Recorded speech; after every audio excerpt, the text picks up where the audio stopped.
अभी दूसरा जो कंप्रेसर हमारा जो 12 वोल्ट डीसी का है वो ये आपके सामने आ गया। देखिए इसमें कोई इतनी ज़्यादा रॉकेट साइंस नहीं है, मुश्किल नहीं है, आराम से ये फिटिंग हो जाता है।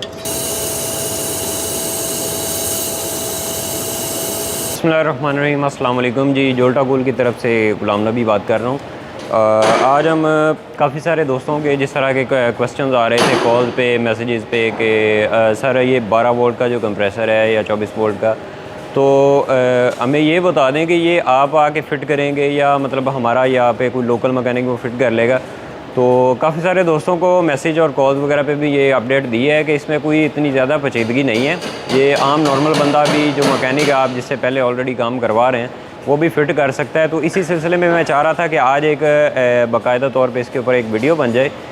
तो इस जो है ना कंप्रेसर को फ़िट करने का सारा जो तरीक़ेकार है वो आज इस वीडियो में वक्तन फ़वक्तन जो है ना वो डिस्कस करते रहेंगे और सारी तफसील के साथ आज आपको बल्कि फ़िटिंग करके दिखाएंगे कि ये इतना मुश्किल काम नहीं है।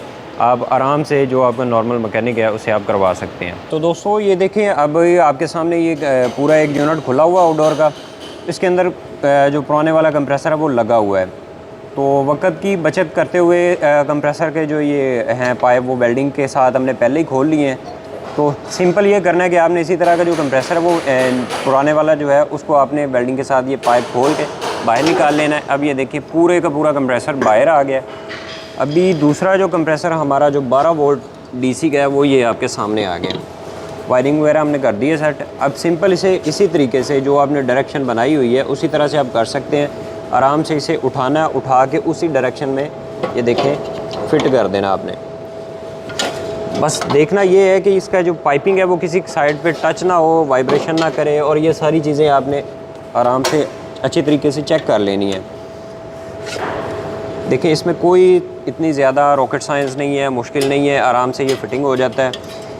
अब एक चीज़ आपने गौर से देखनी है और करनी भी है, उसमें ये चीज़ है कि ये जो बोतल का साया मतलब होती है डायरेक्शन, वो आपने सेट करनी होती है। बाज़ दफ़ा ये जो नट लगे हुए हैं जो जिनके ऊपर हमारा मतलब ये स्टैंड रखा गया है इस कंप्रेसर का, अगर ये आपको परेशान कर रहा है, ये उस डायरेक्शन में नहीं आ रहा, तो उसका सिंपल सा हल है कि कंप्रेसर को आप पुराना बाहर निकाल के ये जो है ये नट आप निकाल दें, यहाँ से निकाल के नए जो हैं होल करके आराम से आप जो है ना दूसरे नट लगा के इसकी डायरेक्शन के मुताबिक आप इसे फिट कर सकते हैं। अब सिंपल वही चीज़ जो है, ये दो पाइप हैं इसके, एक सेक्शन है एक डिस्चार्ज है। तो सेक्शन हमारा लग जाएगा यहाँ पे, डिस्चार्ज हमारा ये फिट हो गया। इसके बाद हमने कर देनी है वेल्डिंग। वेल्डिंग करने से पहले दोस्तों इस चीज़ का ख़ास ख्याल रखा जाए कि जो भी आपकी वायरिंग या इसके ऊपर जो बॉक्स लगा हुआ उसे आपने रिमूव कर लेना है, ताकि वेल्डिंग के साथ उसके टेम्परेचर के साथ ये मेल्ट ना हो जाए।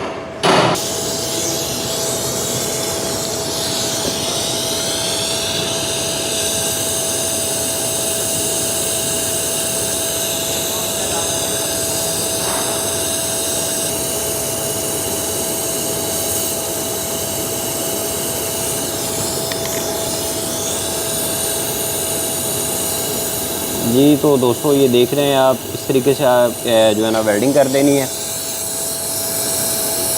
वेल्डिंग का ख़ास ख्याल रखना है कि कोई लीकेज ना हो। अगर लीकेज आएगी तो फिर ये है कि अगर आप गैस चार्ज कर देते हैं तो आपकी गैस ज़ाया हो जाएगी लीकेज की वजह से, इसलिए इसे तसल्ली के साथ वेल्ड कर लें ताकि लीकेज के जो चांसेस हैं वो बहुत कम हो जाएं। जी ये पाइप वेल्ड हो चुका है।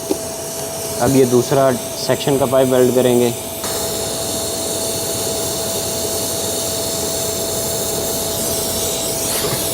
हमारे पाइप दोनों वेल्ड हो चुके हैं, अच्छी तरह से लीक प्रूफ हो चुके हैं, लीकेज के कोई चांस नहीं है।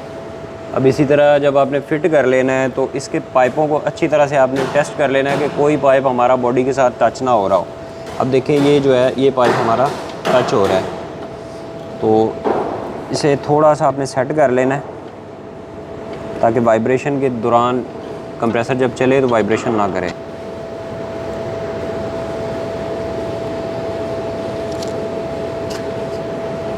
बस ये है कि इस चीज़ का आपने ख़ास ख्याल रखना है कि जब आप कंप्रेसर की वायरिंग फ़िट कर रहे हो तो इस चीज़ का ख़ास ख्याल रखना है कि प्लस और माइनस की तरतीब आप ज़हन नशीन कर लें, क्योंकि अगर कोई तार उल्टी लगती है तो उससे ये होगा कि कंप्रेसर की जो रोटेशन है वो चेंज हो जाएगी, तो फिर ये कूलिंग नहीं करेगा कंप्रेसर को, मतलब आम ज़ुबान में समझे तो ये उल्टा चलना शुरू हो जाएगा। अब ये देखिए, ये 2 तारें आपके सामने लगी हैं।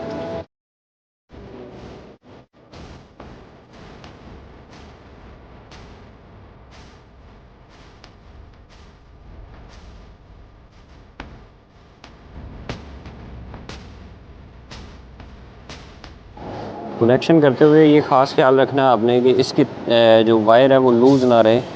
कनेक्शन को हमेशा टाइट करना है, क्योंकि जो डीसी वोल्ट्स होते हैं वो बहुत ज़्यादा हैवी होते हैं। इनको हमेशा वायरिंग लूज़ अगर होगी तो यह स्पार्क करके इसको ख़राब कर सकते हैं। तो हमारी वायरिंग कंप्लीट है। अब इसकी फ़ाइनल टेस्टिंग है। उससे पहले हमें चाहिए होगा मीटर, जिसके साथ इसके एम्पेयर्स जो है ना वो चेक किए जाएँ। पावर सप्लाई ऑन हो गई है, तो इसको आप एहतियातन जो है ना वो दरमियान में एक ब्रेकर लाजमी लगा लें जब आप टेस्टिंग कर रहे हो। उसमें फ़ायदा ये है कि कंप्रेसर फ़ौरन से ऑन नहीं होगा। ब्रेकर आपके हाथ में होगा तो उसके बाद आप इसे ऑन कर सकते हैं। ये देखें, अभी प्लस वायर पे हमेशा आपने ब्रेकर लगाना है।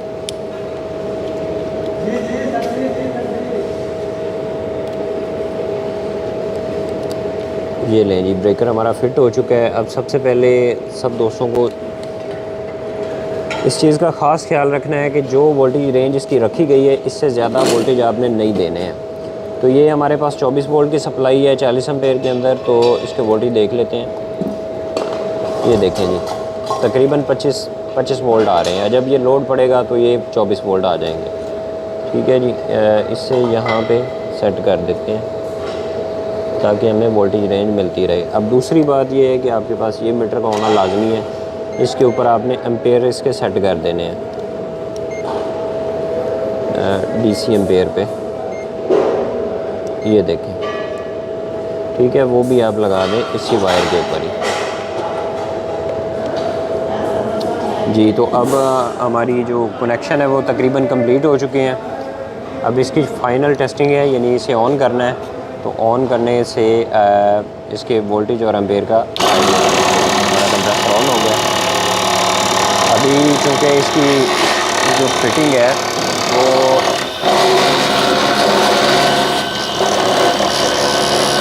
वो इस तरह की है कि इसकी जो आवाज़ है ना वो पैदा हो रही है। तो ये कंप्रेसर की आवाज़ नहीं है, इसकी वाइब्रेशन है।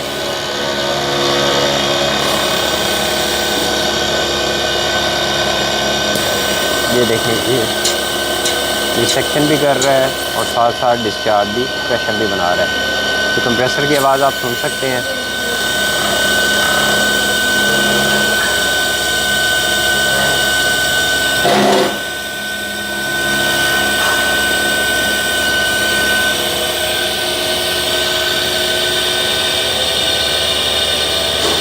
ये चेक करेंगे।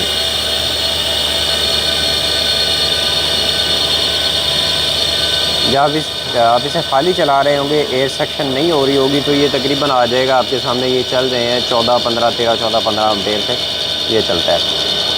अब जैसे इसकी एयर को हम ओपन करेंगे तो इसके एम्पेयर बढ़ना शुरू हो जाएंगे। मसलन इसके अंदर अगर गैस चार्ज करते हैं तो ये लोड का जो है ना वो कैरी करना शुरू कर देगा। अब ये देखें, एम्पेयर इसके बढ़ रहे हैं।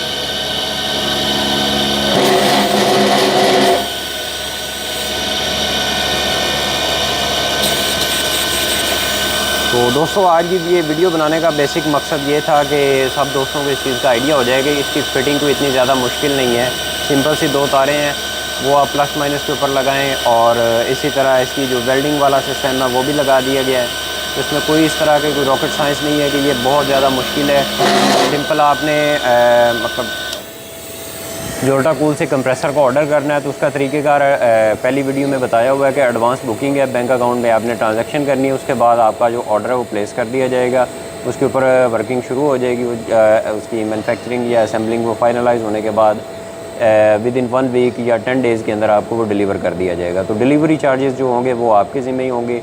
अभी चूँकि ये कंप्रेसर हम इंट्रोडक्शन के लिए इसका जो रेट रखा है वो 25,000 है, 25,000 रुपये 1.5 टन का, और 19,000 रुपये का इसका रेट है 1 टन के अंदर।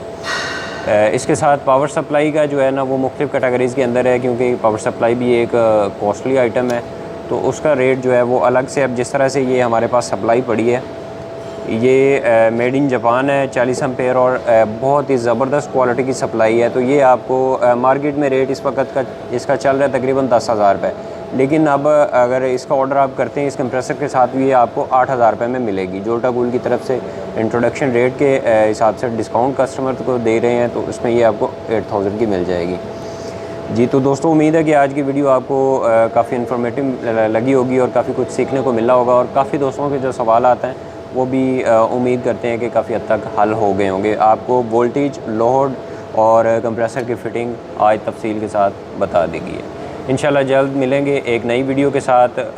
दोस्तों की नए कमेंट्स जिस तरह से आ रहे हैं, कोशिश करेंगे कि इंशाल्लाह उनको जो है ना एक वीडियो की मद में उनको जितने भी क्वेश्चन हैं वो क्लियर किए जाएँ। बहुत शुक्रिया। अल्लाह हाफ़िज़।